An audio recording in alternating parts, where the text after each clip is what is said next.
Urologist, हमारे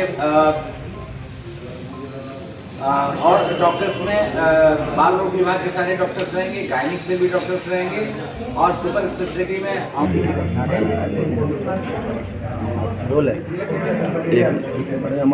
जी doctor साहब, आज प्रेस कॉन्फ्रेंस आपने रखा, क्या उद्देश्य है प्रेस कॉन्फ्रेंस का? मैं doctor A K. Kaushik, chairman popular hospital, 4 तारीख को एक सामाजिक कार्य करने जा रहे हैं, एक बृहद चिकित्सा शिविर कर रहे हैं और ये पॉपुलर हॉस्पिटल के स्थापना दिवस के उपलक्ष्य में मनाया जा रहा है।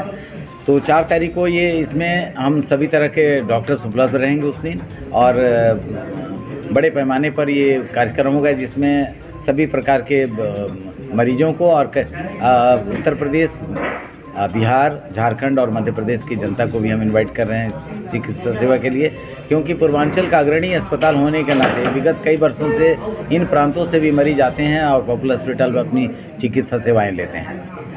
ऐसे में निःशुल्क क्या है आपके हॉस्पिटल की तरफ से? तो जितनी भी ओपीडी कंसल्टेशन होगा, चाहे वो cardiology, neurology, orthopaedics, gyno, oncology और चाहे प्लास्टिक सर्जरी या कोई भी स्पेशलिटी का, वो बिल्कुल निःशुल्क ओपीडी कंसल्टेशन होगा और उस दिन जितने भी जांच होंगे या जो मरीज भर्ती होकर अपना इलाज करेंगे उनको 30% की छूट दी जाएगी। पॉपुलर हॉस्पिटल जो है कुछ ना कुछ नया लाता रहता है, ऐसे में वर्षगांठ पे इसके अलावा क्या करने जा रहे हैं? बहुत अच्छा प्रश्न किया आपने। इसमें 2-3 बातों का हमें चर्चा करना था कि हमारा सबसे ज़्यादा गहन चिकित्सा, हमारा जो इमरजेंसी सर्विसेज है वो सबसे अग्रणी है।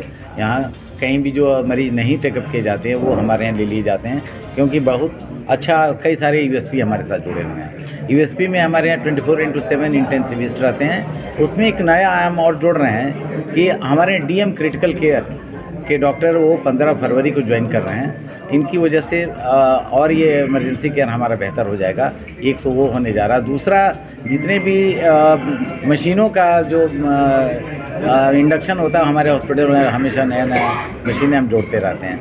उसमें 3-4 तरह की मशीनें जो हम दे रहे हैं, जैसे CRRT मशीन जो कॉम्प्लेक्स नेफ्रोलॉजी के केसेस के लिए देते हैं, डायलिसिस के लिए। दूरबीन से स्पाइन सर्जरी करना, जिसमें मेरा मतलब न्यूरो सर्जरी से है, जो करके मरीज को 1-2 दिन के अंदर हम लोग छुट्टी कर देते हैं। उसी प्रकार यूरोलॉजी में हम लेजर सर्जरी का इंडक्शन किए हैं, वो भी एक नई मशीन हम लोग लाए हैं। साथ ही साथ लेजर, एक जनरल सर्जरी में भी जो पाइल्स फिस्टुला का इलाज हो रहा है आजकल लेजर से, वो भी कर रहे हैं। कार्डियोलॉजी में हम लोग सबसे ज़्यादा नई मशीन लाए हैं जिसको रोटा एब्लेशन बोलते हैं और आईवास बोलते हैं। इसके द्वारा बाईपास वाले जो मशीन मरीज होते थे उनको हम कॉम्प्लेक्स मशीन द्वारा, इस मशीन द्वारा कॉम्प्लेक्स एंजियोप्लास्टी करके बाईपास की संभावनाओं को हटाते हैं और नॉर्मल एंजियोप्लास्टी करके उनको हम ठीक कर लेते हैं इन मशीनों की मदद से। अच्छा, 2023 में कोई नीति तैयार हुई है पॉपुलर हॉस्पिटल की जो पूर्वांचल या उत्तर प्रदेश में ऐसा कह सकते हैं कि कुछ नया लेकर आ रहा है? अगेन आपने बहुत अच्छा क्वेश्चन किया। हम लोग पूर्वांचल में 2 नए ब्लॉक बना रहे हैं। एक उसमें जो हमारे पेशेंट बाहर से आते हैं, जिसको इंटरनेशनल पेशेंट बोलते हैं, उनके लिए एक अलग से इंटरनेशनल स्वीट्स का निर्माण आज ही से निर्माण हो चुका है। इंटीरियर का काम आज से चालू हुआ है। तो हमें पूर्वांचल की जनता को ये 80 प्रेसिडेंशियल सूट से लेकर के general complex suites private wards के साथ वो सर्जिकल विंग स्टार्ट कर रहे हैं और साथ ही साथ एक और हम 150 बेड का क्रिटिकल केयर का एक और अस्पताल के निर्माण शुरू करने जा रहे हैं। तो ये हमें लगता है जून-जुलाई तक लगभग ये सुविधाएं प्रांगण में उपलब्ध हो जाएंगी। तो ये धीरे-धीरे 300 प्लस बेड का ये हॉस्पिटल बन जाएगा। 4 फरवरी को एक और चीज़ बताना चाहेंगे, चूँकि विश्व कैंसर दिवस है, तो हमारे साथ डॉक्टर मोइनाक बासु आए हुए हैं। मोइनाक चक्रवर्ती, जो कि बनारस हिंदू यूनिवर्सिटी से MCH करने के बाद हॉस्पिटल ज्वाइन किए हैं। तो उस दिन का विशेष आकर्षण रहेगा कि जो कैंसर के पेशेंट आएंगे उनको हम विशेष रूप से उस दिन केयर करेंगे और विशेष सुविधाएं भी देंगे उनको। एक आम जनता का सवाल आता है, पॉपुलर हॉस्पिटल में फीस की बात आती है तो बहुत ही ज़्यादा देखा जाता है। ऐसे में आम जनता का तमाम आरोप रहता है कि पॉपुलर हॉस्पिटल में लापरवाही भी देखी जाती है। उस पर आपकी क्या है, क्योंकि आपकी हॉस्पिटल जो है कहीं ना कहीं विवाद के घेरे में भी फंस जाती है? देखिए, इसमें आपको बताऊं कि मैं ये बताया आपको, एक हमने स्टेटमेंट दिया था कि जो मरीज कहीं नहीं लिए जाते हैं, जो बाकी हॉस्पिटल रिजेक्ट करते थे, इंक्लूडिंग BHU की बात कर रहा हूँ, जो मरीज वहाँ रिजेक्ट कर दिए जाते हैं वो हॉस्पिटल मानवीयता के आधार पर मैं लेता हूँ, क्योंकि मेरी टीम बहुत स्ट्रांग है।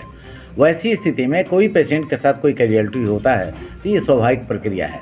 उसमें देखिए, जनमानस को समझाना और कंट्रोल करना, दोनों चीज़ों की ज़रूरत है। लेकिन विगत कई वर्षों में आपने देखा होगा इस तरह का कोई भी आपने गलत न्यूज़ नहीं सुना होगा। हम लोग पूरा सब ध्यान दे रहे हैं, हमारी सर्विसेज बहुत अच्छी हो गई हैं, डॉक्टर्स की टीम बहुत बड़ा हो गया है, और साथ में साथ हमने एडमिनिस्ट्रेटिव अपनी स्किल्स को भी बढ़ाया, टीम को बढ़ाया है, और इस तरह का हम लोग 99% आपको कोई शिकायत मरीज नहीं देंगे। प्राइस को लेकर क्या कर रहे हैं? प्राइस को लेकर मैं कहना चाहूँगा कि सबसे ज़्यादा 80% तो आजकल कैशलेस फैसिलिटी हो गई है, चाहे आयुष्मान का हो, चाहे TPA के द्वारा हो, या गवर्नमेंट जितने स्कीम्स है उसके द्वारा। करीब 80% पेशेंट तो हमारे पास कैशलेस उपलब्ध है, और बाकी 20% जो पेशेंट्स हैं उनके लिए सभी प्रकार की रियायतें देने की मैं कोशिश करता हूं व्यक्तिगत ग्राउंड पर, CSR के द्वारा।